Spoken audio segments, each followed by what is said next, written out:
A man had two sons, and the younger son said to his father, "Father, give me the share of your estate that should come to me." So the father divided the property between them. After a few days, the younger son collected all of his belongings and set off to a distant country where he squandered his inheritance on a life of dissipation. When he had freely spent everything, a severe famine struck that country, and he found himself in dire need.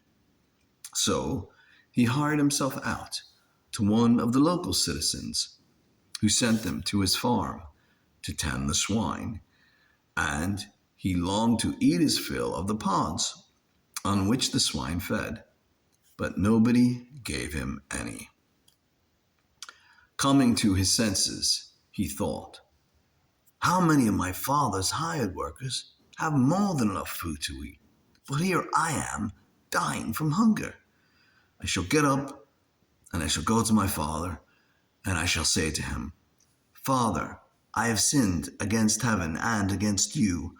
I no longer deserve to be called your son. Treat me as you treat one of your hired workers.'" So he got up and went back to his father. While he was still a long way off, his father caught sight of him and was filled with compassion. He ran to his son, embraced him, and kissed him. He said to him, "Father, I have sinned against heaven and against you. I no longer deserve to be called your son." But his father ordered his servants, "Quickly, bring the finest robe and put it on him. Put a ring on his finger and sandals on his feet.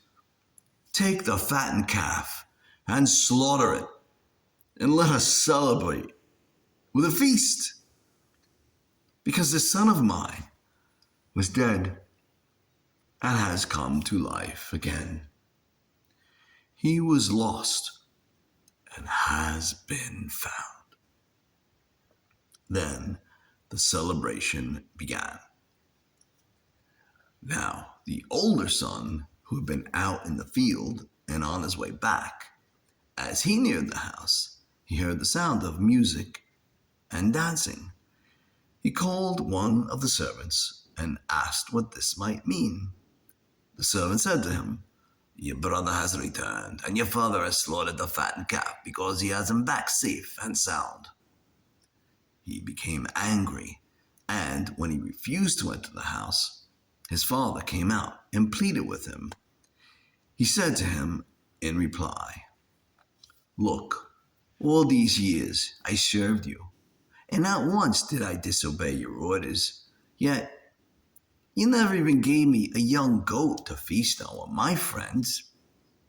But when your son returns, who swallowed up your property with prostitutes, for him you slaughtered a fattened calf."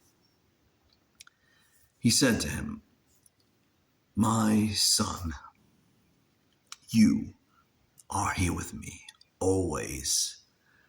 Everything I have is yours.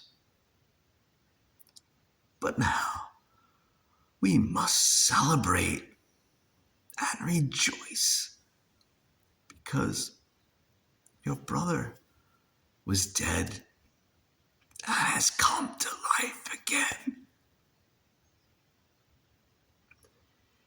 He was lost and has been found."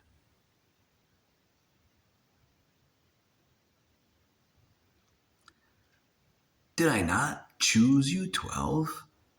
Yet is not one of you a devil? This is how you ought to pray. "Our Father, who art in heaven, hallowed be thy name. Thy kingdom come, thy will be done, on earth as it is in heaven. Give us this day our daily bread, and forgive us our trespasses, as we forgive those who trespass against us. And lead us not into temptation, but deliver us from evil. If you forgive others their transgressions, your heavenly Father will forgive you. But if you do not forgive others, neither will your Father forgive your transgressions. If the world hates you, realize that it hated me first. If you belong to the world would love its own.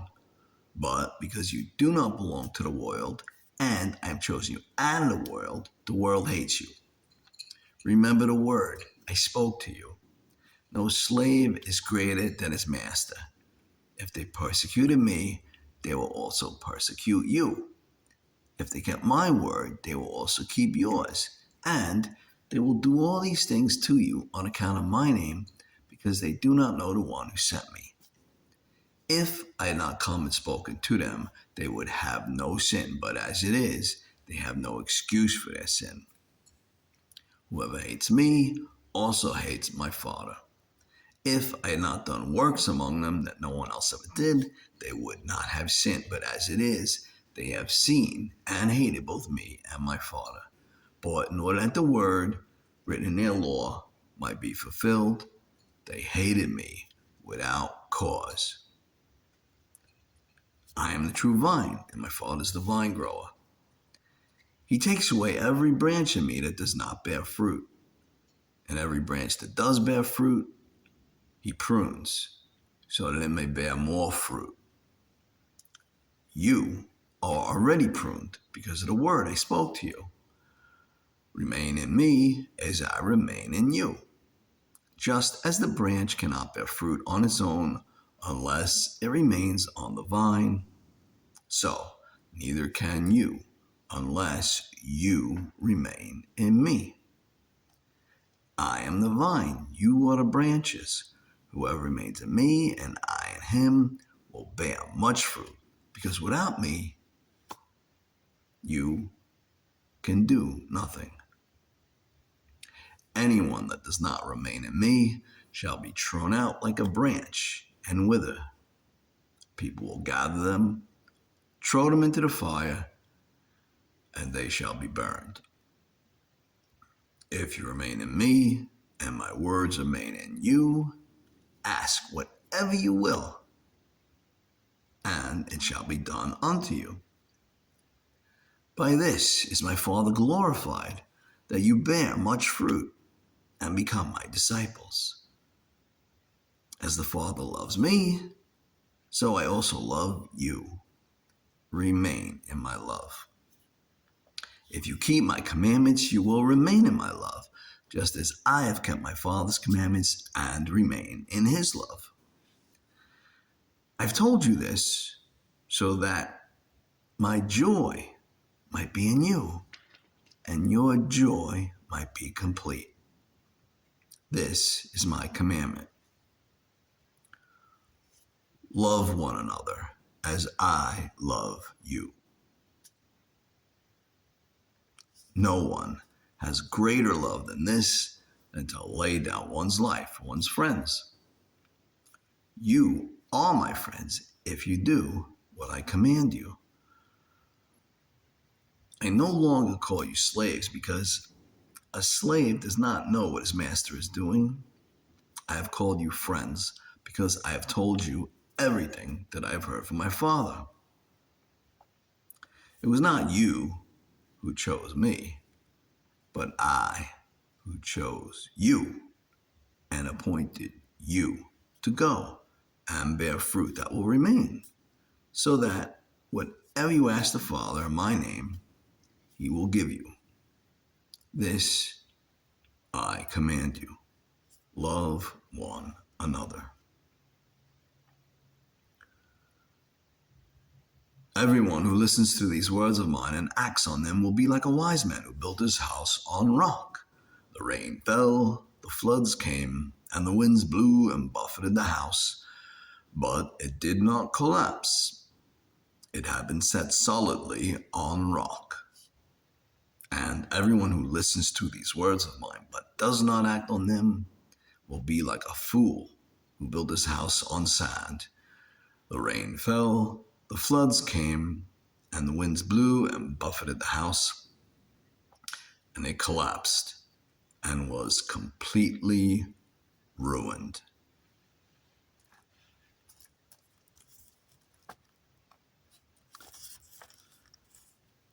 Hear the parable of the sower.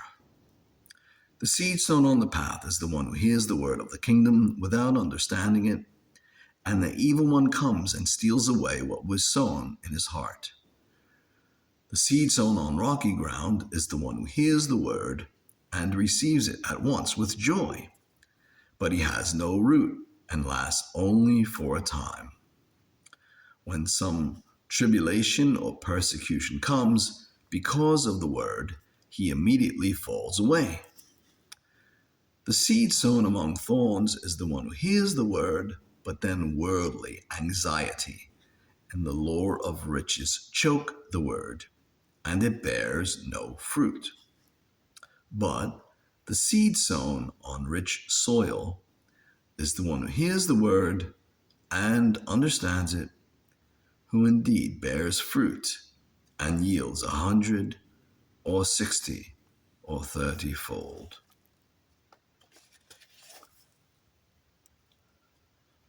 Unless the grain of wheat falls into the ground and dies, it remains alone. But if it dies, it brings forth much fruit. He who loves his life loses it, and he who hates his life in this world keeps it unto life everlasting.